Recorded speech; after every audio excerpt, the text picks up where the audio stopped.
Do you remember those Southern dishes that once ruled Sunday dinners and holiday tables?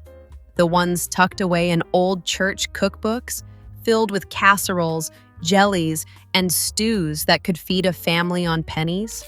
Somewhere along the way, they slipped off our plates, replaced by fast food, frozen meals, and drive-through convenience.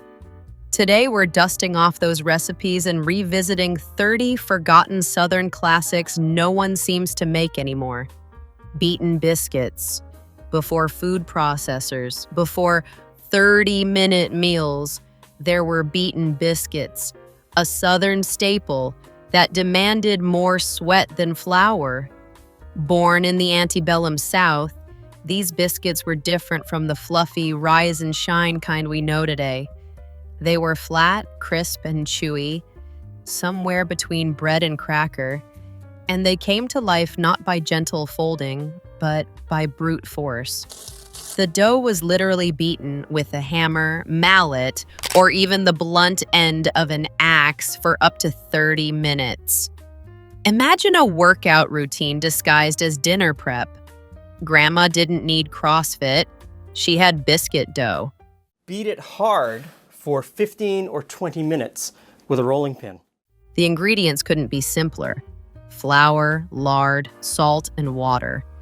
No yeast, no shortcuts, just pantry basics and patience. The beating process aerated the dough, creating the distinctive texture that was tough enough to last on long wagon journeys and elegant enough to appear at fancy tables alongside cured ham. These weren't whip it up on a weeknight biscuits. They were community food, often made in batches large enough to feed an army or at least a porch full of neighbors. For those who grew up with them, beaten biscuits carried a sound as much as a taste. The rhythmic thud of dough meeting wood became a kind of kitchen music, announcing that something special was on the way. Families recalled the effort with equal parts pride and dread. Pride in the tradition, dread in the sore arms. Today, beaten biscuits have mostly vanished, casualties of convenience. Refrigerated dough tubes and Pillsbury cans muscled them off the table. But in their stubbornness, there's a lesson. Food wasn't always about instant gratification. Sometimes it was about endurance, ritual, and a touch of stubborn Southern grit. In a world of air fryers and Instapots, maybe these biscuits deserve one more good pounding. Ambrosia salad. There was a time when the word ambrosia didn't just belong to Greek gods and poetry anthologies. It lived in glass bowls on Southern tables, shimmering with coconut, citrus, and pride.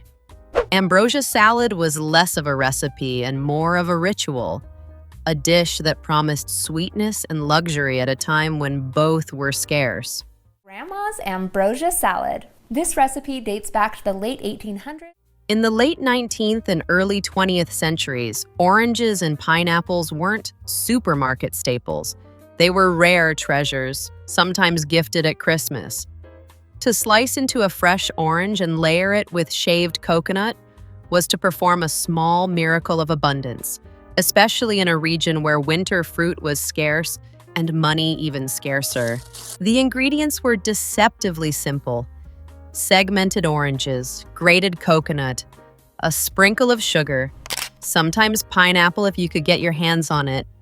Later decades brought marshmallows, cherries, even sour cream, transforming the dish into something more chaotic but equally beloved. Preparation required no oven, no stovetop, just the patience to peel fruit and the imagination to crown it with sweetness. For many families, ambrosia was the centerpiece of holiday spreads. Its jeweled fruit catching the light like stained glass in a church window. The nostalgia of ambrosia salad is not just in its taste, but in its context. Children sneaking extra bites before dinner, grandmothers defending their secret twist, church potlucks where every bowl looked slightly different, but somehow tasted like home.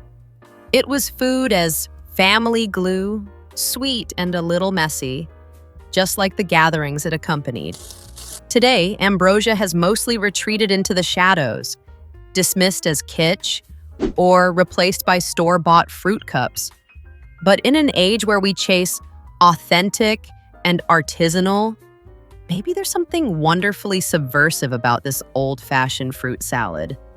After all, if the gods of Olympus thought ambrosia worthy, who are we to disagree? Tomato aspic. Few dishes spark as much head-tilting curiosity as tomato aspic, the ruby red relic of southern tables that feels equal parts daring and bewildering today. At its heart, it's tomato juice transformed into a wobbly, savory gelatin. Think ketchup jello with ambition.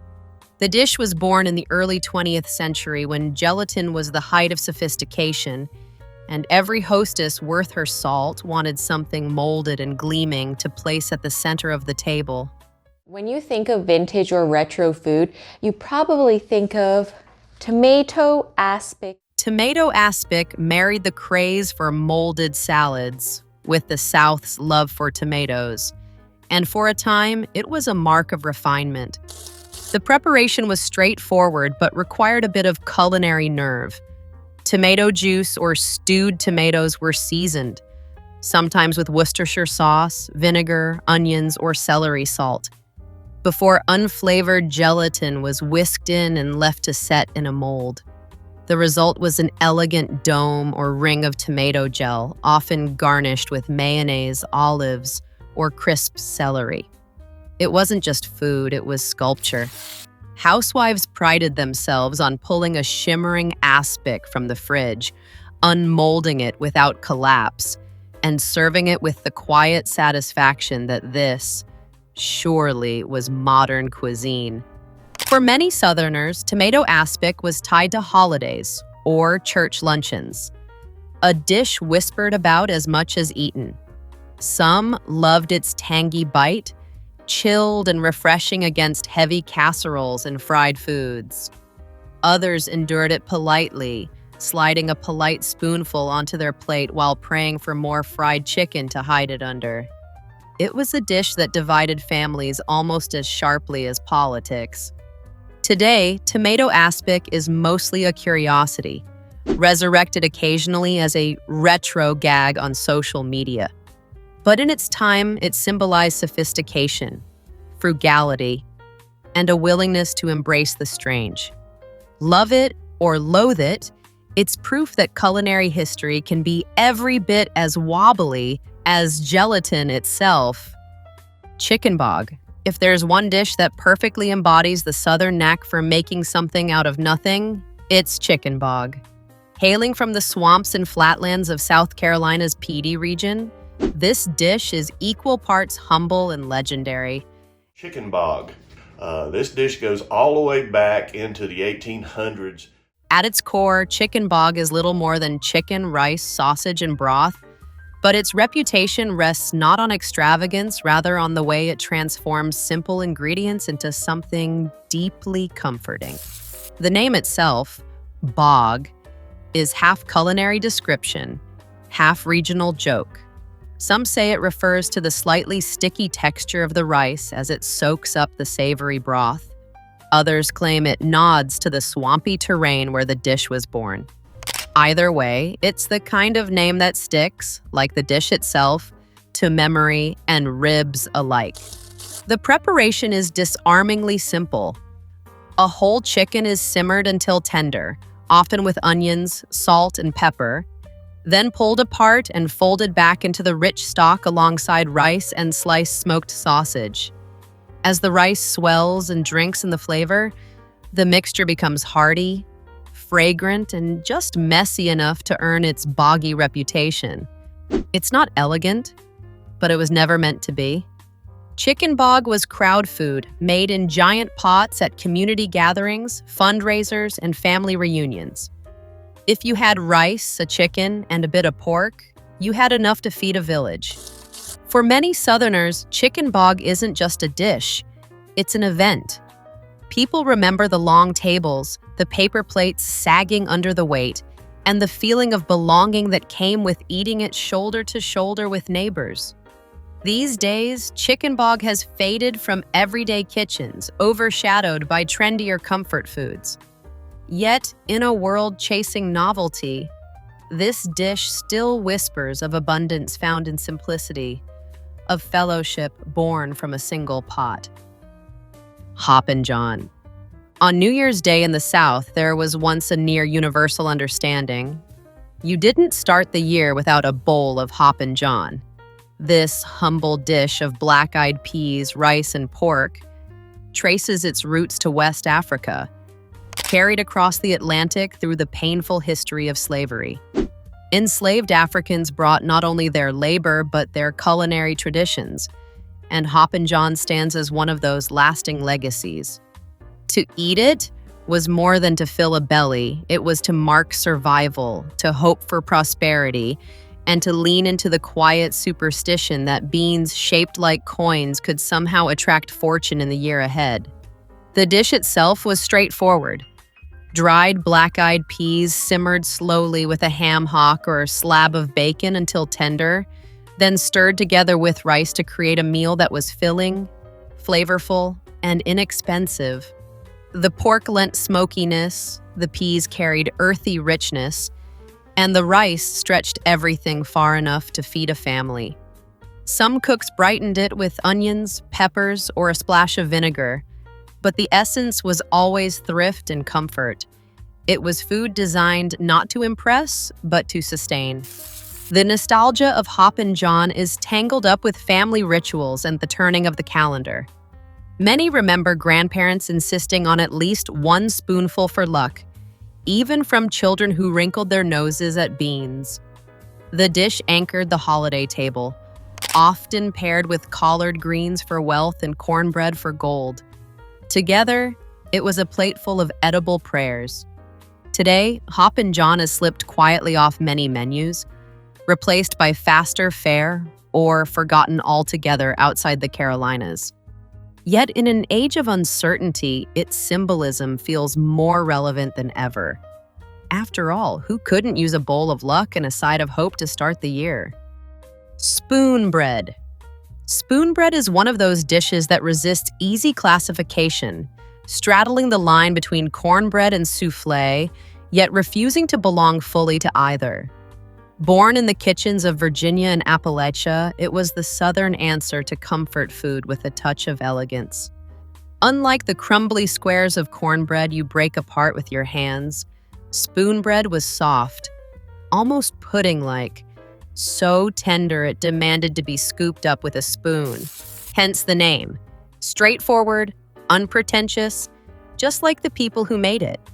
The ingredients were simple and humble. Cornmeal, milk, eggs, butter, and sometimes a little baking powder for lift. These staples came together to create a dish that looked like it had more pedigree than its parts suggested. While cornbread could be dry or coarse, spoon bread was rich and airy, owing its texture to beaten eggs that gave it that almost soufflé-like rise. The dish emerged as a way to stretch limited resources into something both filling and dignified, proof that frugality and finesse could share the same pan. Families remember spoon bread as a Sunday dinner centerpiece, its golden top steaming as it was pulled from the oven. It held a place of honor alongside roast meats, greens, or beans, a side dish that somehow managed to feel like a treat. For children, it was the cornbread they actually wanted to eat. Warm, buttery, and melt-in-your-mouth tender. For adults, it carried the reassurance that thrift didn't mean sacrificing comfort. Today, spoon bread is rarely seen outside of regional festivals or historic inns, its popularity eclipsed by cornbread muffins and boxed mixes. But in many ways, it's the forgotten Southern dish that deserves the loudest revival. In an age obsessed with fusion cuisine, spoon bread quietly reminds us that tradition already fused frugality with indulgence, long before hashtags told us it was clever. Burgoo. If gumbo had a rough and tumble cousin who grew up in the Kentucky hills, it would be burgoo. This thick, meaty stew was never about precision so much as survival and community. Its origins stretch back to the 19th century, when gatherings needed to feed hundreds of people with whatever was on hand. Hunters, farmers, and homemakers alike would bring their contributions: squirrels, rabbits, mutton, or even possum, and everything found its way into the communal pot. Seasoned with tomatoes, corn, beans, and a splash of vinegar for brightness, burgoo became less a recipe and more a reflection of the land and the moment. The dish's name is as mysterious as its contents. Some say it's a corruption of barbecue. Others link it to French ragouts. Whatever its linguistic roots, burgoo was less about what you called it and more about who you shared it with. Cooked in enormous iron kettles over open flames, it was stirred for hours with paddles the size of oars, its aroma drifting over fields where church socials, fundraisers, or political rallies unfolded. Burgoo wasn't just eaten, it was experienced, ladled into tin cups or bowls as people laughed, argued, and celebrated together. For those who grew up with it, burgoo carries the flavor of fellowship. It tasted different every time, sometimes smoky, sometimes tangy, sometimes spicy, but it always tasted like enough to fill you up, enough to stretch across the crowd, enough to say that no one would leave hungry. Today, burgoo is mostly confined to Kentucky traditions, where certain counties still hold burgoo festivals and fiercely debate the proper meat-to-vegetable ratio. Outside those pockets, though, the dish is largely forgotten, a casualty of modern convenience and picky palates. Yet burgoo's spirit lingers as a reminder that food can be less about perfection and more about pulling together. Whatever the ingredients, whatever the times, succotash. If there's a dish that proves vegetables can be both humble and heroic, it's succotash. Love making succotash. And what I love even more is Long before it found its way to Southern dinner tables, succotash was a gift from Native American kitchens, a practical marriage of corn and beans that sustained communities for centuries. The name itself comes from the Narragansett word msikwatash, meaning boiled corn, and its endurance speaks to its usefulness. High in protein, filling, and endlessly adaptable, succotash was survival food that became tradition, passed along through contact, trade, and eventually migration into the South. The classic version was simple: sweet corn kernels simmered with lima beans, sometimes joined by peppers, onions, or even a splash of cream or butter when available. During lean times, it was little more than corn and beans, but that was enough to feed a family and provide the strength for long days in the fields.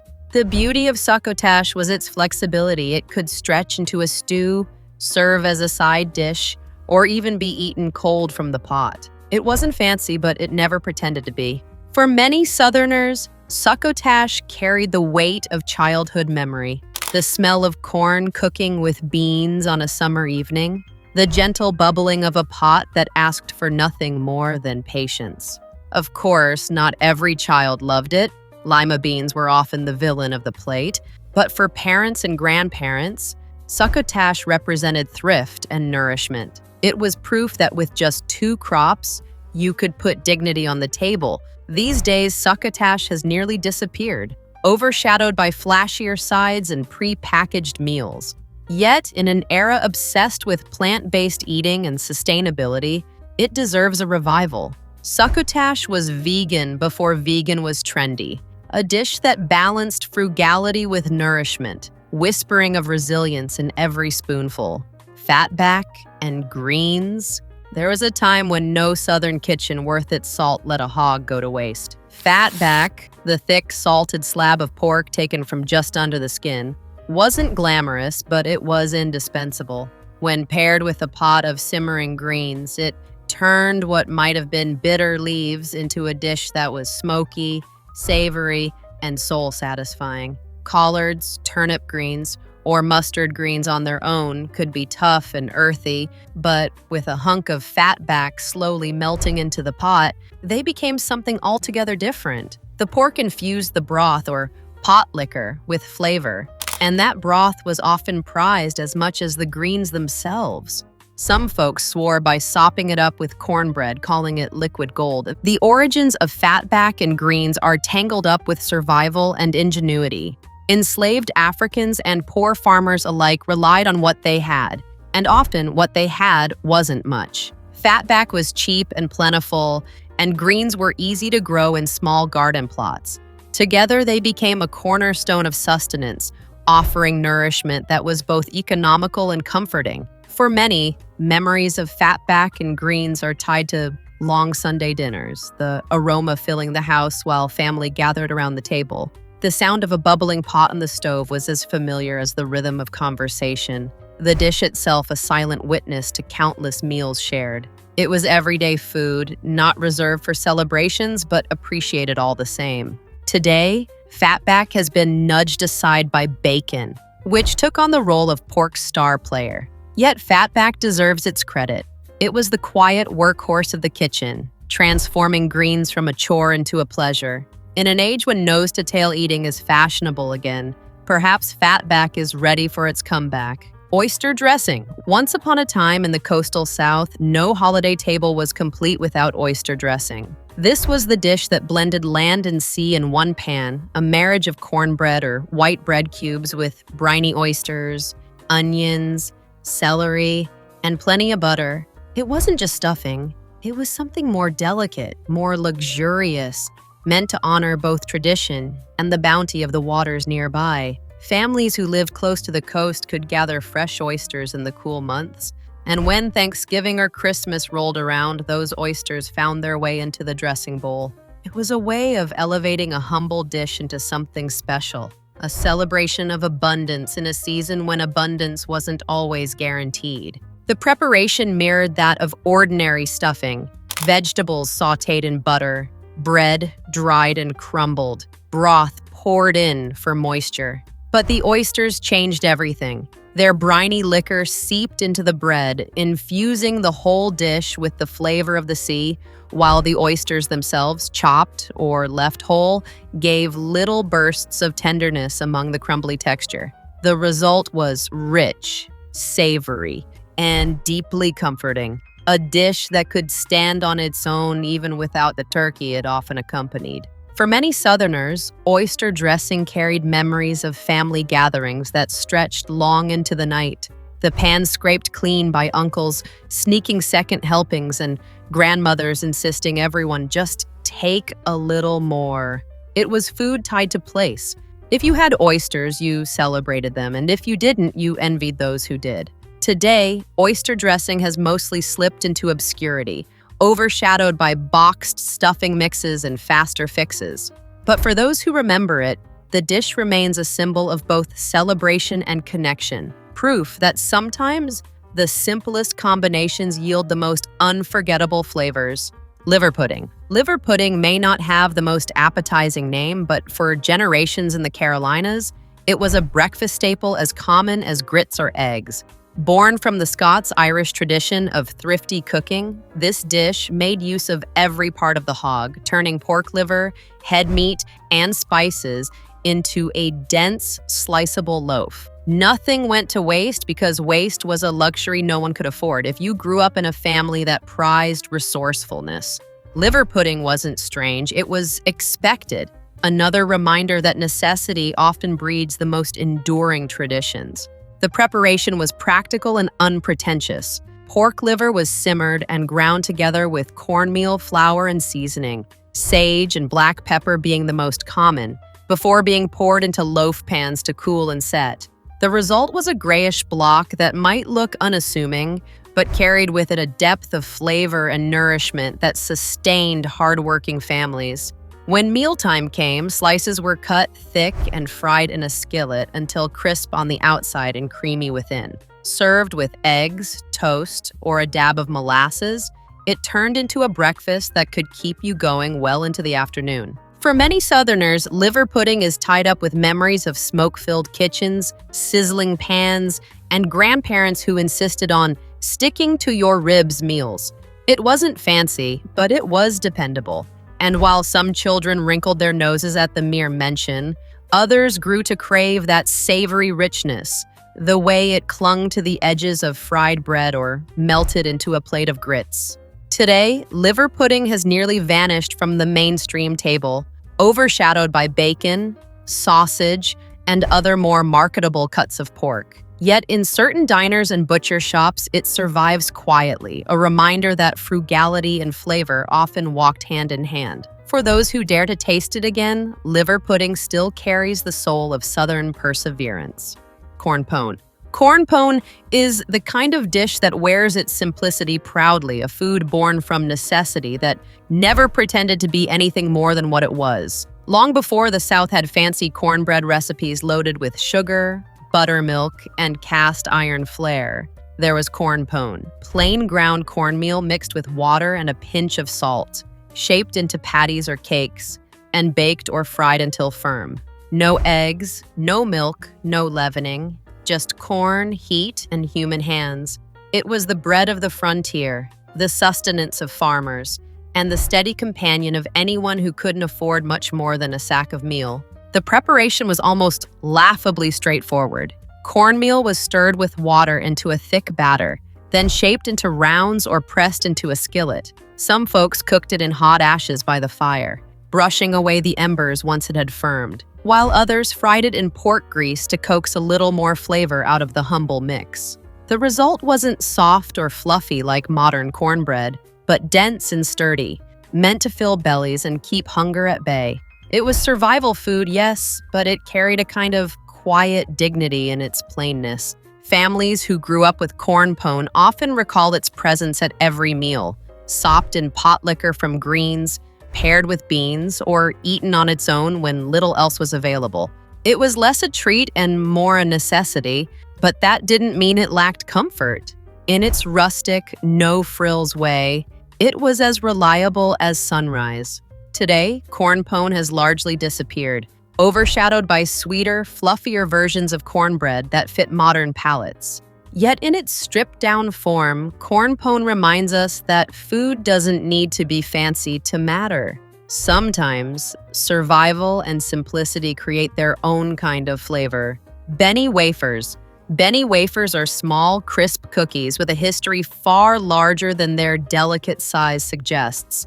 Born in Charleston, South Carolina, these thin, nutty sweets trace their origins back to West Africa, where enslaved Africans brought bene seeds, what we now know as sesame, with them across the Atlantic. In African tradition, bene seeds symbolized good luck and prosperity, and in the Low Country, they became both a culinary staple and a cultural thread. Over time, the seeds were folded into sugar, butter, flour, and eggs to create the bene wafer, a treat that carried both flavor and meaning. Making bene wafers was simple but special.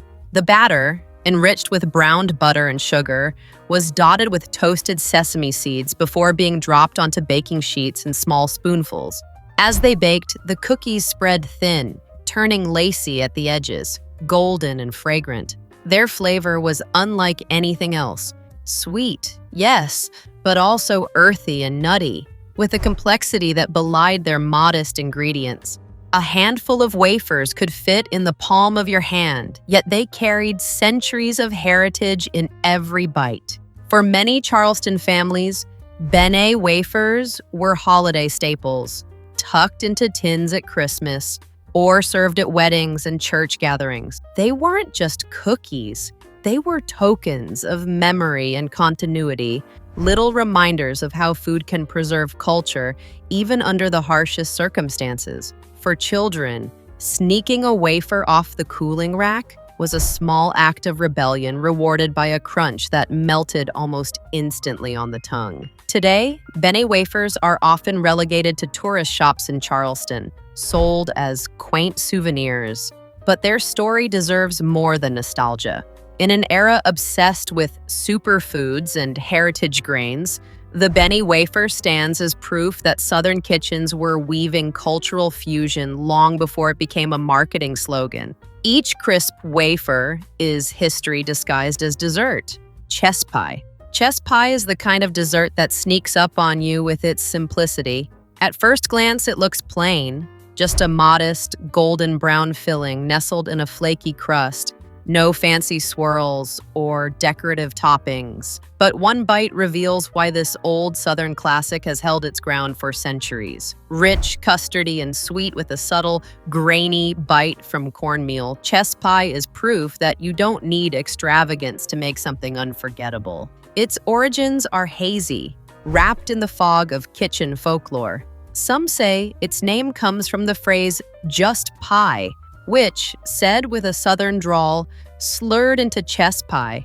Others point to the tradition of storing pies in pie chests, or chesses, before refrigeration. However it earned its name, chess pie thrived because it was practical. When pantries were bare, all it required were ingredients most families always had on hand: sugar, butter, eggs, and cornmeal. A splash of vinegar or lemon juice often balanced the sweetness, giving the custard a tangy depth. The preparation was as unfussy as the pie itself. Whisk everything together, pour into a crust, and bake until the filling set into a glossy, caramelized top. Unlike cream pies or fruit pies, it didn't need refrigeration, making it an ideal dessert in the days before electricity. For many households, it was the pie of lean times, stretching basic supplies into something that felt indulgent. For Southerners who grew up with it, chess pie carries the memory of Sunday dinners, potlucks, and family gatherings where a humble slice could silence the table. It wasn't flashy, but it was dependable, comforting, and always sweet enough. Today, it's overshadowed by trendier pies and pastries, but it deserves a revival. In its quiet way, chess pie whispers the truth. Sometimes just pie is more than enough. Boiled peanuts. Boiled peanuts are the kind of snack that defies logic but endears itself to memory. To the uninitiated, they seem strange. Soft peanuts, shells soggy with salt water, eaten warm from a paper bag at a roadside stand. But for Southerners, especially in the Carolinas, Georgia, and Alabama, they are more than a snack. They are a rite of passage, a taste of summer, and a link to a past when nothing from the field went to waste. The tradition started with green peanuts, freshly harvested and not yet dried, that were cheap, plentiful, and perishable. Boiling them in briny water not only preserved them for a little while, but also transformed them into something oddly addictive. Hours of slow simmering softened the shells and infused the peanuts inside with salt and sometimes other seasonings, Cajun spice, garlic, or even a splash of hot sauce. What emerged was, unlike roasted peanuts in every way, more bean than nut, earthy and tender, with a flavor that was both rustic and comforting. Eating boiled peanuts was an act of leisure as much as nourishment. Families would gather around a pot bubbling on the stove or a kettle outside, scooping out handfuls to crack open between conversations. Road trips in the South were often punctuated by hand-painted signs promising hot boil peanuts, a reminder that some pleasures are best enjoyed with sticky fingers and roadside dust still on your shoes. For children, the joy was in the ritual, squeezing the shell, slurping the salty juice, and finding the soft treasure inside. Today, boiled peanuts remain beloved in pockets of the South, but are largely unknown elsewhere, often dismissed as an acquired taste. Yet in an age of artisanal snacks and slow food, they embody both. They are local, seasonal, and proudly unrefined. A snack that tells its story with every salty, tender bite. Mayhaw jelly. In the swampy lowlands of Louisiana, Georgia, and parts of Florida, there grows a small, tart fruit that has quietly sweetened Southern tables for generations. The Mayhaw. Looking a bit like a cranberry, but tasting sharper and wilder, Mayhaws were once foraged straight from the muddy waters of bayous and creeks, gathered in buckets during the brief window in May when the trees dropped their fruit. Out of this labor came one of the South's most prized preserves, Mayhaw jelly, a jewel-toned spread that could turn the plainest biscuit into something close to divine. The making of Mayhaw jelly was both ritual and reward. Families would boil the tiny fruits, straining the juice through cheesecloth until every drop of tartness was captured. Sugar and pectin transformed that liquid into a shimmering jelly, clear and ruby red, balanced between sweet and tangy. Unlike store-bought jams, Mayhaw jelly carried the taste of the wild, a flavor tethered to swamp bottoms, mosquito bites, and long afternoons spent shaking fruit from branches. It was the kind of food that reminded you exactly where you were from, because you couldn't find it anywhere else. For many Southerners, Mayhaw jelly wasn't just a condiment, it was tradition in a jar. Grandmothers passed it down like family heirlooms, tucking jars into pantries and handing them out as gifts. A spoonful on toast or biscuits carried with it the pride of making something rare from what the land provided. The tang lingered on the tongue, a little sharper than apple, a little bolder than grape, and altogether unforgettable. Today, Mayhaw jelly has become harder to find, though dedicated foragers and small producers keep it alive at farmers' markets and festivals. In an era obsessed with local and seasonal, this old-fashioned jelly feels almost radical. Mayhaw jelly reminds us that the sweetest things often come from the most overlooked places. Pickled pig's feet. Few dishes carry the same mix of fascination and hesitation as pickled pig's feet. To some, they are a salty, tangy delicacy that conjures memories of corner stores and family suppers. To others, they're the kind of thing you'd see in a dusty jar and walk quickly past. But in the South, especially during the lean years of the Great Depression and beyond, pickled pig's feet were proof of the old saying that every part of the hog had a purpose. When money was scarce and waste unthinkable, even the feet found their way onto the table, transformed by vinegar, salt, and spice into something memorable. The preparation was straightforward, though not for the faint of heart. The feet were cleaned, boiled until tender, and then packed into jars with a sharp brine of vinegar, red pepper, garlic, and bay leaves. Left to soak, they absorbed the tangy bite of the liquid, turning gelatinous meat and chewy skin into a snack that was equal parts rustic and flavorful. For many, the experience wasn't just about taste, but about ritual. Grabbing a jar off a store shelf, fishing out a foot, and eating it with your hands, the way it had been done for generations. For those who grew up with them, pickled pig's feet are tied to a sense of resourcefulness and resilience. They weren't glamorous, but they were honest food, the kind of fare that made do with what was available. In kitchens where frugality ruled, they became a symbol of turning scarcity into sustenance and sustenance into tradition. Today, pickled pig's feet have slipped to the fringes, found mostly in specialty shops or preserved as curiosities. Yet their story is worth remembering. They remind us that once upon a time, nothing was wasted, and even the humblest cut could be elevated by care, patience, and a splash of vinegar. Hoe cakes. Hoe cakes are one of those dishes whose story is baked right into their name. Born out of necessity and ingenuity, these simple cornmeal cakes were cooked on the flat side of a hoe over an open fire, a tool as likely to be found in the fields as in the kitchen. Enslaved Africans and poor farmers alike leaned on this method, turning the most modest ingredients, cornmeal, water, a pinch of salt, and maybe a bit of lard, into a sustaining meal. In the South, hoe cakes weren't fancy fare. They were survival food, quick to prepare, filling, and adaptable enough to stand alone or serve as the backbone of a meal. The preparation was rustic. A batter, thin and almost pancake-like, was poured onto a hot surface and cooked until the edges crisped and the center held together.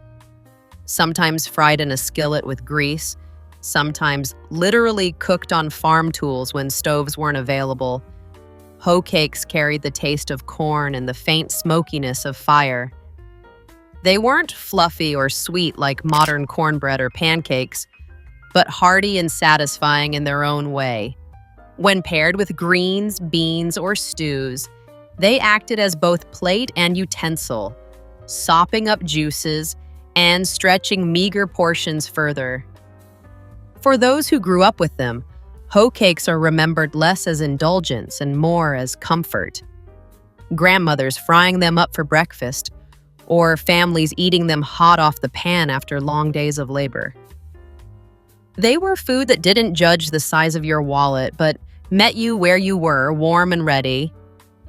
Today, hoe cakes are rarely seen outside of historical reenactments or the occasional soul food restaurant. Yet they deserve recognition, not as relics of poverty, but as emblems of resilience. In their plainness lies their beauty, a reminder that even with little, people could still make something nourishing and good. Cathead biscuits. Cathead biscuits earned their name not from any feline ingredient, of course, but from their sheer size, big and round as a cat's head, rising high and proud from a hot cast iron skillet. These biscuits were the bread of country kitchens across the South, hearty enough to feed farmhands at dawn and soft enough to melt with a pat of butter. Unlike the dainty layered biscuits of modern brunch menus, cathead biscuits didn't fuss with perfection. They were rustic, oversized, and a little uneven, but no one at the table ever complained. The recipe was simple, using what was most readily on hand: flour, lard or shortening, milk, and baking powder. No rolling pins or cutters were required. The dough was pinched off by hand and dropped into the pan, yielding biscuits as unique as the hands that shaped them. Their size wasn't just for show. Bigger biscuits meant fewer batches and more satisfied bellies, which mattered in homes where every morning began with hard work ahead.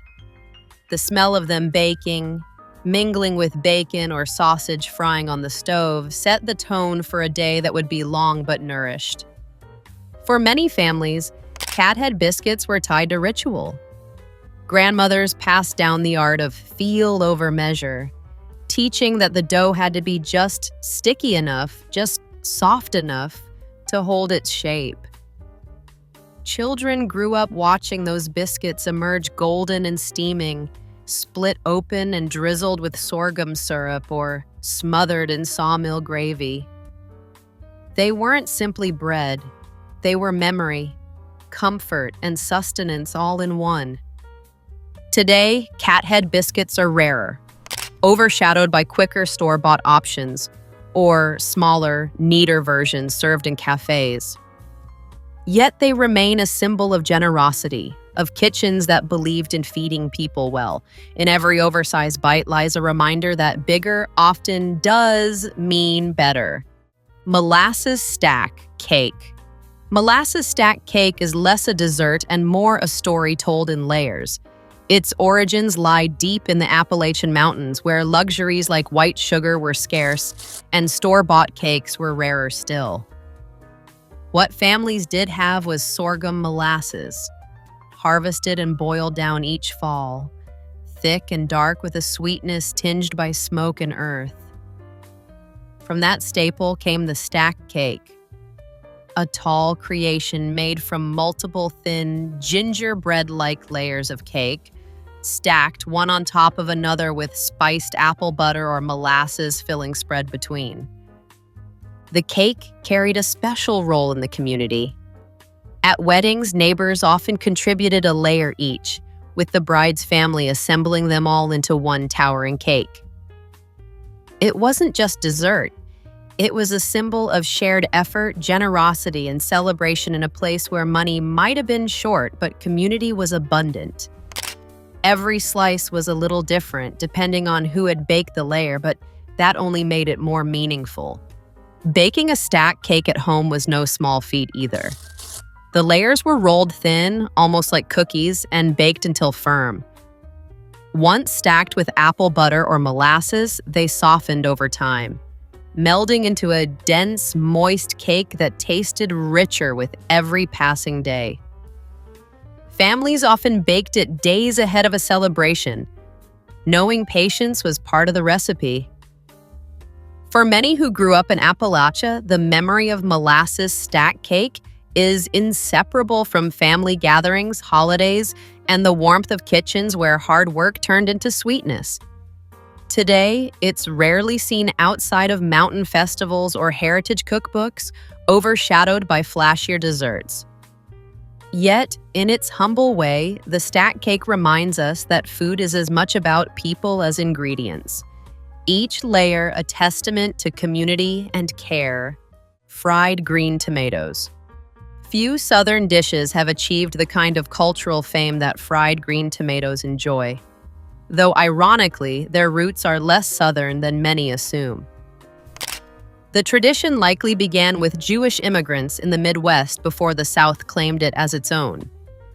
Wherever they came from, the dish flourished in Southern kitchens, where unripe tomatoes were too valuable to waste. Instead of waiting for them to ripen, cooks dredged the firm, tart slices in cornmeal or flour, then fried them until golden and crisp. What began as thrift turned into an icon. The appeal of fried green tomatoes lies in their contrast. The outside is crunchy and seasoned, while the inside stays tangy and tender. A balance that makes them as addictive as potato chips, but with a garden-fresh twist. Often served with a drizzle of buttermilk dressing or a swipe of remoulade, they became a summer staple, a way of turning late-season tomatoes into something memorable. For many families, frying up green tomatoes was less about impressing guests and more about making the most of what the garden offered. A quiet lesson in resourcefulness. The dish gained new life in the 1990s after the film Fried Green Tomatoes popularized it as shorthand for Southern hospitality, resilience, and storytelling. Suddenly, restaurants across the South and even far beyond added it to their menus, often dressing it up with goat cheese, shrimp, or fancy sauces. Yet for those who remember the original, the dish didn't need embellishment. It was best eaten hot out of a cast iron skillet, standing in the kitchen with fingers burning from impatience. Today, fried green tomatoes have slipped back into semi-obscurity. Not gone, but no longer as common as they were. Still, each crispy slice reminds us how simple ingredients, handled with care, can create something greater than the sum of its parts. Watermelon rind pickles. Watermelon rind pickles are a shining example of the old Southern creed. Waste not, want not. Long before compost bins and zero-waste cooking hashtags, thrifty cooks looked at the pale, forgotten rind of a watermelon and saw possibility. After all, in households where every scrap mattered, it was unthinkable to throw away something that could be transformed into food. And so, the rind was peeled, cubed, and reborn as a sweet and sour delicacy that turned an afterthought into a treasure. The process was patient work. The green skin was pared away, leaving the firm white flesh, which was cut into chunks and simmered in a spiced syrup of vinegar, sugar, and warm spices. Cloves, cinnamon, allspice, and sometimes ginger. As the rind absorbed the liquid, it softened, yet held its shape, becoming translucent, jewel-like pieces suspended in syrup. The flavor was both surprising and delightful. Sweet at first, with a tangy bite that made them perfect alongside ham, roasted meats, or tucked into a relish tray at Sunday dinner. For many families, jars of watermelon rind pickles lined the pantry shelves, their amber glow a reminder of summer preserved for the leaner months ahead. They were especially beloved at holiday meals, where their bright tang cut through the richness of turkey, dressing, and gravy. To children, they were both strange and wonderful, proof that even the scraps of summer's favorite fruit could become something worth savoring. Today, watermelon rind pickles are rarely seen outside of heirloom cookbooks or farmers markets, overshadowed by easier store-bought condiments. Yet they embody the kind of ingenuity modern food culture often celebrates: sustainability, creativity, and a refusal to waste. In every bite, they carry the memory of kitchens where nothing was taken for granted. And everything, even the rind, had a purpose. Poke salad. Poke salad is the southern dish that carries both danger and devotion in equal measure. Made from the young shoots of the pokeweed plant, a vibrant but poisonous perennial that sprouts in ditches and fence rows, it was never a meal for the careless. Generations of country cooks knew the rules. You picked the tender spring leaves, boiled them in water, drained them, and then boiled them again, sometimes 2 or 3 times, before finally cooking them with bacon grease or fatback. Only then were they safe to eat. Prepared properly, poke salad became a smoky, earthy green, a humble dish with a reputation as bold as its flavor. Its origins lie in necessity. In the Appalachian Mountains and rural South, where money was scarce and store-bought vegetables scarce, people turned to the land for sustenance. Pokeweed grew everywhere, stubborn and generous, and though it came with risk, it also came free of charge. Families who foraged poke salad weren't chasing culinary trends, they were surviving. Yet in that survival, the dish became more than food. It became a marker of identity, a story of resilience passed from one generation to the next. For many, the memory of poke salad is tied to early mornings in the fields, gathering the greens in baskets, then watching them bubble away on the stovetop as the house filled with that unmistakable scent. Older folks treated it as both sustenance and tonic, swearing it cleaned you out after a long winter of heavy food. Children often wrinkled their noses, but the tradition endured because it had to. Today, poke salad has nearly disappeared from mainstream tables, surviving mostly in folklore and the occasional poke salad festival. Yet its story remains powerful, a reminder of how resourcefulness, even in risky forms, shaped the Southern table. It was survival turned into ritual and ritual into pride. Derby pie. Derby pie is as Kentucky as bluegrass and bourbon, a dessert born in Louisville in the 1950s that quickly became a staple at Derby Day celebrations. Created by the Kern family at the Melrose Inn, the pie was their answer to the search for something indulgent yet simple, a treat that could hold its own alongside mint juleps and big hats. The recipe was straightforward but brilliant. A buttery pastry crust filled with a custard-like base, studded with chocolate chips and walnuts, and baked until gooey in the middle and golden on top.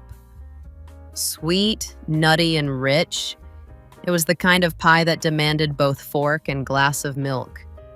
Part of its legend lies in its secrecy. The Kern family trademarked the name Derby pie, guarding the original recipe so fiercely that imitations had to masquerade under other titles: chocolate nut pie, Kentucky Derby pie, or even just that famous pie. But whatever the name, the spirit remained the same. Each slice was a celebration, decadent without being fussy, and rooted firmly in Kentucky pride. For families across the South, Derby pie became more than a race day treat. It was pulled out at church suppers, holidays, and family gatherings where its sticky, sweet filling disappeared faster than you could say run for the roses. The combination of chocolate and nuts felt both familiar and special, a comfort dessert dressed up just enough to feel festive. Today, Derby pie still appears in kitchens, though it has been overshadowed by trendier desserts and mass-produced versions. Yet its appeal lingers. Each bite carries the warmth of butter, the crunch of walnuts, and the melt of chocolate, reminding us that some recipes endure because they don't need reinventing. In a world chasing novelty, Derby pie remains steady, a classic that deserves its place at the table. Coca-Cola cake. Coca-Cola cake is the kind of dessert that could only have been born in the South, where brand loyalty to a soda can feel like family tradition, and where cooks have always known how to stretch pantry staples into something extraordinary. Emerging in the 1950s and 60s, when church cookbooks and community suppers reigned supreme, this cake quickly became a potluck legend. Its secret weapon was a cup of Coca-Cola poured right into the batter, adding sweetness, moisture, and just enough fizz to lift it into something tender and rich. The recipe was a marvel of thrift and creativity. Cocoa powder, sugar, flour, and buttermilk formed the backbone. But it was the addition of Coke, sometimes along with mini marshmallows, that gave the cake its unmistakable texture and flavor. The icing was often cooked on the stovetop, a glossy chocolate glaze poured over the warm cake so it seeped into every crumb. The result was a dessert that tasted like chocolate fudge met devil's food, with a faint caramel note that came from the soda itself. For many Southerners, Coca-Cola cake is wrapped in nostalgia. It was the dessert that appeared at revivals, family reunions, and Wednesday night church suppers, served in long pans with squares cut as generously as the cook's mood. Children loved it because it felt a little mischievous, cake made with soda, while adults appreciated its dependability and richness. It was indulgence in a world that didn't always allow for extravagance. Though Coca-Cola cake isn't as common today, its spirit lingers in community cookbooks and the memories of those who grew up scraping the last bit of icing from the pan. In an era of artisanal desserts and complex recipes, this cake remains a reminder that joy doesn't have to be complicated. Sometimes it can come from a bottle of Coke and a grandmother's worn recipe card. Possum pie. Possum pie may sound like a prank pulled at the dinner table, but rest assured, no marsupials were harmed in its making. This Arkansas-born dessert gets its name from the idea of playing possum, hiding what's really inside. On the surface, it looks like a modest whipped topping pie, but one slice reveals its true character. Decadent layers of chocolate pudding, cream cheese filling, and a buttery pecan crust stacked together like a sweet secret. In short, possum pie is Southern hospitality with a wink, pretending to be simple while delivering richness with every bite. The crust, often pressed from crushed pecans and butter, forms the nutty foundation. Over that comes a tangy cream cheese layer, whipped with sugar, followed by smooth, velvety chocolate pudding that adds depth and indulgence. The crowning touch is a generous layer of whipped cream, sometimes dusted with cocoa or sprinkled with more pecans. Each layer plays its role, balancing tang, sweetness, crunch, and creaminess into a dessert that feels both playful and indulgent. For many Arkansans, possum pie is tied to family gatherings, potlucks, and church suppers, where recipes are passed down on index cards stained with cocoa and butter. It's the pie that shows up at Thanksgiving or Sunday dinners, not because it's traditional in the holiday sense, but because it guarantees empty plates and second helpings. Children giggled at the name while adults smiled knowingly, understanding that the best desserts often hide in plain sight. Today, possum pie hasn't achieved the widespread fame of pecan pie or chess pie, but it holds a loyal place in Southern hearts. Its name alone makes it unforgettable, and its layers make it irresistible. In a world where desserts are constantly reinvented, possum pie proves you don't need reinvention. Just a little mischief and a lot of flavor. Grits casserole. Grits casserole is one of those dishes that reminds you how Southerners have always known the art of stretching simple ingredients into something that feels abundant. At its heart, it takes the humblest of staples, grits, those ground corn kernels that have long anchored breakfast tables, and transforms them into a hearty, oven-baked dish capable of feeding a family or a church crowd. It's comfort layered in a casserole dish, the kind of food that makes you linger at the table a little longer. The preparation began with slow-cooked grits, thickened until creamy, then enriched with butter, cheese, eggs, and sometimes milk or cream to give the casserole body. Some cooks folded in sausage, ham, or bacon for extra flavor, while others kept it plain, letting the richness of cheese do the work. Baked until puffed and golden on top, the casserole held together in soft, spoonable squares. Somewhere between custard and porridge, indulgent yet familiar, it was a dish that could sit proudly on a Sunday breakfast spread or serve as a side dish at supper, versatile enough to adapt to what the pantry allowed. For many families, grits casserole was the taste of gatherings. It appeared at Christmas breakfasts, Easter brunches, and family reunions, its aroma filling kitchens with warmth before anyone even sat down to eat. It was dependable and forgiving, the kind of recipe that didn't require perfection, but always delivered satisfaction. Children remember scraping the cheesy crust from the edges of the dish, while adults prized its ability to feed a crowd without much fuss. Today, grits casserole is far less common, often replaced by quicker options or overshadowed by trendier brunch fare. Yet it remains a quiet classic, a reminder of a time when simple ingredients in a hot oven could transform a few scoops of ground corn into something worth gathering around. Ambrosia with marshmallows. By the time the mid-20th century rolled around, the original Southern ambrosia of oranges, coconut, and sugar had taken on a new identity. Enter the era of potlucks, Tupperware parties, and Jell-O salads, and suddenly ambrosia wasn't complete without a handful of miniature marshmallows tossed in. This updated version, popular from the 1950s through the 1970s, was part fruit salad, part dessert, and entirely reflective of its time, a dish that leaned into convenience and whimsy while still trying to feel festive. The preparation was delightfully chaotic. Canned fruit cocktail or pineapple chunks were drained and mixed with mandarin oranges, shredded coconut, and sour cream or whipped topping. Then came the marshmallows, soft little pillows that soaked up the cream and transformed into chewy bursts of sweetness. Some recipes added maraschino cherries for a pop of color. Others folded in pecans or even colored marshmallows, turning the dish into a pastel mosaic.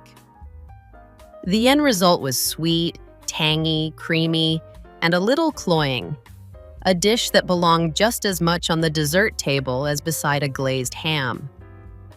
For many families, this improved ambrosia was the taste of childhood holidays. Children loved it, piling spoonfuls onto their plates while adults tried to pretend it wasn't just candy masquerading as salad. It was a staple at church picnics and Christmas dinners, A dish that traveled well in plastic bowls and always stood out on the table. Nostalgia clings to it not because it was elegant, but because it was fun. A reminder of a time when food didn't take itself so seriously. Today, ambrosia with marshmallows is often dismissed as kitschy, a relic of the Jell-O generation. But in its cheerful pastel way, it embodies the creativity and optimism of its era. It may not be refined, but it's a sweet memory worth revisiting. Sawmill gravy. Sawmill gravy is one of those dishes that seems deceptively simple, yet it carries with it the weight of Southern history and working-class ingenuity. Born in lumber camps and sawmills of the Appalachian South, it was a cheap and filling way to feed men who labored from dawn to dusk. The story goes that cooks in the camps would take the drippings left from frying pork, usually bacon or sausage, whisk in flour to make a roux, and stretch it with milk until it thickened into a creamy sauce. The result was a rich, pepper-flecked gravy poured generously over biscuits, enough to keep hunger at bay and spirits lifted through a long day of hard work. The name sawmill gravy itself hints at its origins. Lumbermen, weary and suspicious, supposedly accused the camp cooks of trying to cover up sawdust in their food with this thick white sauce. Whether that story is fact or folklore, the dish stuck, both in name and in Southern tradition. Its beauty lay in its frugality. A few spoonfuls of fat, a handful of flour, some milk, salt, and black pepper, and you had a dish that could transform plain bread or biscuits into a meal. For families scraping by, it was not just breakfast, it was survival disguised as comfort. For generations, sawmill gravy became a taste of home. Grandmothers stirred it in cast iron skillets. Fathers passed it down as a point of pride. And children grew up sopping it up with fluffy biscuits, learning that sometimes the simplest foods are the most satisfying. It wasn't elegant, but it was beloved. The kind of dish that didn't just fill stomachs, but wrapped around the memory like a warm quilt. Today, sawmill gravy lingers in diners and breakfast joints, though fewer people make it at home. Yet every peppery, creamy bite recalls its roots in grit, labor, and the Southern knack for making something extraordinary out of almost nothing. Kudzu jelly. Kudzu jelly may sound like a joke, but it's one of those quirky Southern inventions that proves necessity and creativity often walk hand in hand. Kudzu, the vine that famously swallowed barns, fence posts, and entire hillsides, was introduced from Japan in the late 19th century to control erosion. Instead, it became the plant that wouldn't quit, spreading so quickly that it earned the nickname, the vine that ate the South. For years, it was considered nothing but a nuisance, a symbol of how nature could outpace human plans. But in true Southern fashion, cooks eventually found a way to tame it by turning its blossoms into jelly. The process was surprisingly elegant.